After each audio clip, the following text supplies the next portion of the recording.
Hello, and welcome to our lecture series on infection and infectious disease, including epidemiology. This is a big mouthful for how we can get sick and how we can track it. Okay, so we've learned how microbes can grow, we've learned which microbes we need, we learned their cell components, we learned how to control them. Now, we come to terms with everybody else in this world and that we actually can still get sick. Okay?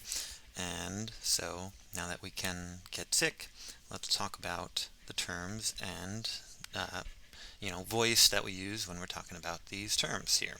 So this way we can learn about the ones that get us sick in the later chapters. So first, a little bit of term regurgitation to let you guys know all the terms that we'll be using. A lot of them you've already kind of been using and you haven't even thought about it. And some of them are kind of, no-brainers. So cyto, okay, like in cytoplasm, okay, just means cell, okay, cell. So if you have a cell disease, you can call it cytopenia, for instance, okay. If you have a disease in the liver, you're going to have hepat, okay, hepatitis. All right, hepat means liver, all right, so, and most of these terms come from Greek, and some of them from Latin, okay. The Greeks were the first kind of quote-unquote doctors and would study the body, and so a lot of these terms come from them. And even the Romans like to talk about the Greeks and all that good stuff. So, a lot of it's in Greek and Latin. Pathy, all right, pathy means I have a disease, okay? If you have a neuropathy, you have a disease of your neurons or some kind of neuronal tissue, so neuropathy. Emia means you have a disease of the blood, as in bacteremia. Itis, it's not like after Thanksgiving where you have the itis. In fact, that probably stems from the fact that your stomach is a little swollen, because this means inflammation, all right, and itis. So if you have tendinitis, you have inflamed tendons. If you have tonsillitis, you have inflamed tonsils. The list goes on and on. This is colitis, or an inflammation of the colon. Lysis, we've already kind of seen this in hemolysis, and that's actually their example too. We've seen how beta hemolysis and alpha hemolysis and gamma hemolysis will break down red blood cells. Okay, so lysis means destruction. Okay. Oma, as in carcinoma, lymphoma, means a tumor, means cancer. Osis is a diseased or abnormal condition, so leukocytosis is a diseased or normal condition of the white blood cells. Okay, so we have a bunch of terms in there. So we have osis for the diseased condition, we have cyto for cell, and we have leuko for white. All right, so white cell disease condition. And then we have derma. You might have heard of the dermis or dermatitis, and that is of or related to the skin, as in keratoderma as well. All right, so you're going to see a lot of terms like this in the front of the chapters. We'll go over some of them as we hit them, but this is just kind of introducing us to some disease nomenclature. Okay, and then we can actually have some non-infectious diseases, believe it or not. Okay, so while we are more studying in terms of microbes and infectious disease, we can also have non-infectious disease, which are still diseases. Okay, so if you have an inherited genetic disease like sickle cell, or maybe a congenital disease like Down syndrome, you would still technically have the disease, but it is not transmissible, and you're not at risk at catching it. You already got it from your genes, or you already got an extra chromosome. Okay, it's just the luck of the draw there. Degenerative, again, is kind of a genetic disease. You are predisposed to it at birth, but it means you can start normally, and then after some time, it progresses and will get worse. And that's like Parkinson's disease. Um, there's a few famous people who had Parkinson's, like Muhammad Ali and Michael J. Fox, who does have it. Nutritional deficiencies also qualify as diseases.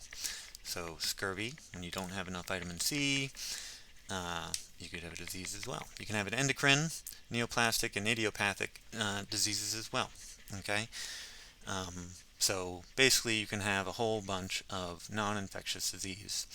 Switching gears, though, to infectious disease, these are the ones that infect us. Okay, and we also had some terms that we could learn: commensalism, parasitism, and all that stuff. But the main thing is that most of the microbes that infect us are parasites. Okay, that's like their jam. And no, they're not like parasites like worms are, but they are creatures that need another creature to live. Okay, and so those are the ones that get us sick.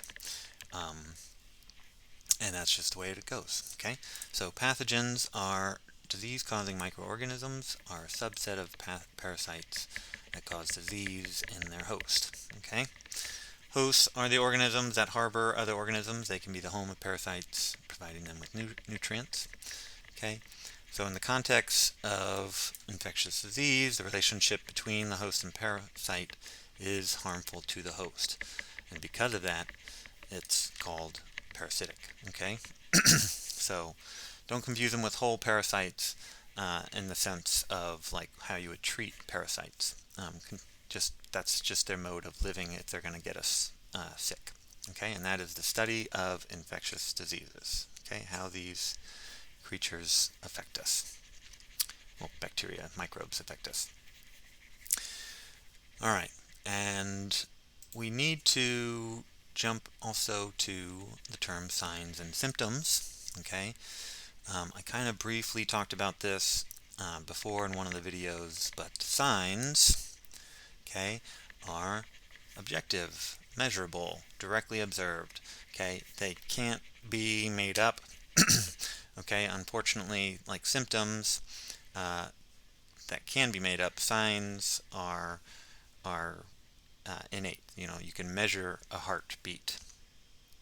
You can measure a breathing rate and a body temp. You can measure all of those. Okay. So fever would be a sign because 101.3 is measurable. 103.2 is also measurable. Okay. Hyperventilation, also a sign. Okay. It seems like might be a symptom. Oh, I'm hyperventilating. But if you hooked them up to the machine, you would see their graph being measured and their volume of oxygen and gas exchange being much lower than normal. Other signs may be considered signs. Okay, the presence of antibodies, also a sign, right? It's measurable. I can say this many per this much. Okay, so keep an eye out, and you might have to do some mental gymnastics on what signs are.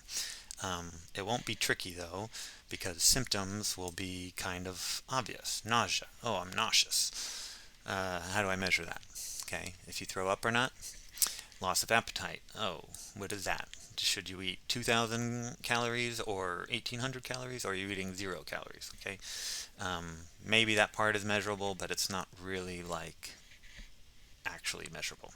Okay, pain is another one that is not measurable, unfortunately. Okay, and that is why we use the Wong-Baker Faces Rating Scale. Okay, because it's not a sign and it's not something we can actually measure, so we do our best. Okay. And then when you do the sad face, when you're really sad, or the really hurt face, and yeah, so it goes on and on. Okay, and a group of signs and symptoms taken together is called a syndrome. Okay, Alright, and then just 2 more slides before the end of this video. We'll learn about communicable diseases versus non-communicable, contagious, and non-contagious as well. Okay, so communicable, okay, may not necessarily mean contagious. Okay, so uh, let's just start there right away, that you want to be able to think of it communicable and contagious as two separate entities. Okay, can I communicate it to another person? Yes or no? Is the first question. And will it readily spread to them by doing nothing? Is the second question. Okay, so that's the contagious versus non-contagious. So let's start with the communicable versus non-communicable. If you can spread it from person to person and you can basically talk about it, it is communicable. Okay, if it is also sexually transmitted, while it's not as easily transmitted, that is still communicable. I can communicate it to another person. Okay, non-communicable disease would be cancer, diabetes, heart disease. Okay, stuff you're either born with, stuff you've uh, developed, and or just kind of happened, right? So that's communicable versus non-communicable. Okay. Now, contagious versus non-contagious. Now, there was a big stink about Princess Diana all the way back touching an AIDS patient, okay? And that's because everything was unknown back in the 80s, okay? And so by touching that person, that patient, they were able to convey the message that this is not a contagious disease, um, although it is communicable, okay? I'm not going to catch it by just simply touching him or being around him. We'd have to actually have, sexual intercourse for this disease to be transmitted, or blood transfusion, or needles, or something like that. But it has to be transmitted actively.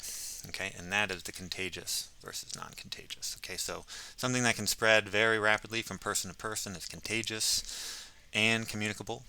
Okay, and something that is non-contagious but also infectious would be tetanus. Okay, so just kind of sitting there waiting for the nail spike, and then you get it with your foot one day, and then you get sick. That would be non-contagious. Okay, all right. So those are those two terms, and then finally, we are going to learn about nosocomial infections. We kind of already touched on nosocomial infections, but they are hospital-acquired infections, HAIs. Okay, very, very big. Okay.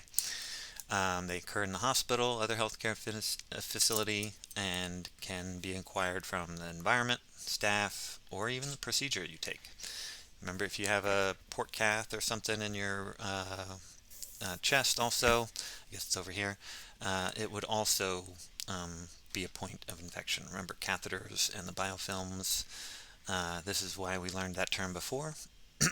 Okay, so prevention. We need to clean that hospital a lot. We need to sterilize everything we use, and we need to isolate infected patients. Okay, all right. So don't let your patients get any nosocomial infections as much as you can help it.